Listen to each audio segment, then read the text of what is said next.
So how did you and Jonathan Jelks become, where did you meet, and when did you know that you could probably merge these business interests and be inspired by one another and lock it down? He's when I was first started doing music, I first got my record deal, and I was coming back home. I was trying to make sure I kept a connection with the local talent here, particularly my friends, and empower them and give them opportunities through my opportunity. And he was a young guy I'd never seen before in my life. First time I met him, first time I remember meeting him, let's just say, he saw me in the studio trying to get some beats and produce these records, and he said, "Hey, how can I help?" And he's probably to this day the only person that's ever asked me, "How can I help?" You know, that was a magic phrase. It kind of like it pierced the room when he said that. Huh. I said, "Who are you again? Like, who's this guy?" What? How can you help?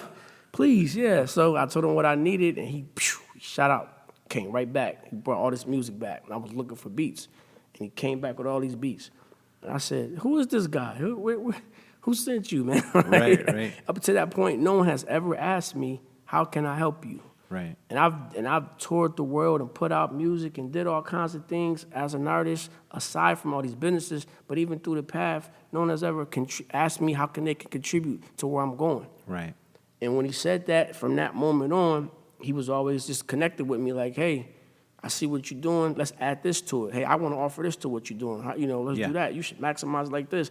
He became a strategist for me. Yeah, and it was making sense to you. It was making complete sense. Yeah. And we had so much going on. He knew he was smart, and he knew he had his... He had his hooks into this city, too, right. in a unique way. Yeah. So I don't have to be here physically all the time. No, that dude is networked like crazy. Crazy. So he told me, "Hey, I want to do this, I want to do that." I'm like, some things I didn't think of before, some things I did think of before, some things I'm bringing to him. He's like, let's add a little bit of this to that. Like, he's the only person I can really bounce ideas off. How long, since you first met John, how long have you known him now? I've known Jonathan probably about 15 years now. Oh, it's been a while. Yeah, it's been a while. Yeah, it's been a while. So, yeah, just taking these ideas and growing them into more ideas and newer ideas. Well, I think it's rare when people can be in that type of business relationship where you're the creative face, you're out in front, but you still have somebody who's not threatened by that success, is actually part of that success. Exactly. Integral, but it doesn't mind being kind of back behind the curtain pulling all the strings. For sure. Or in contributing, in your mind, a lot to the success of everything that you're doing. So much so that he eventually, came down to Atlanta regularly, and he saw the full operation we had down there, you know.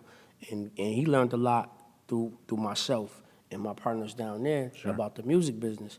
And he took all those ideas and ethos, and he brought them up here, and he implemented them in other ways, politics, business, for the city. Yeah. So he became like a product of all of the things that he was exposed to, from my experiences and his own experiences. But one thing about him, he always took those experiences and poured them back into what we needed to do. Right. And that's what you're seeing right now. Yeah. Well, it's caught wildfire for sure. Oh, yeah.